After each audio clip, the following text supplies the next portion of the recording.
WYFI stock analysis and price predictions. Is it a buy or not? Watch this brief and short 1-minute video till the end to find out. This is the first trading candle, right, of the day on NASDAQ.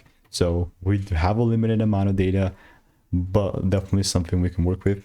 WhiteFiber stock melting, right? It's melting. I do see pre-marketed going down even lower. All I'm sticking to, by the way, is just my edge that I've refined over 44,000 videos in 5 years. And specifically how this is going to look like, we've got these lows, we got the bottom here, and we're going to do this. Well, for me to be bullish, genuinely, the price must break above 20 bucks, right? Like, that's that. And in the meantime, I'll just have like a line pointing towards the downside. Not in a way that I'm going to sell, because, you know, we don't have much candles. But it's just that it's a bearish bias for me as of now, only for now and not forever.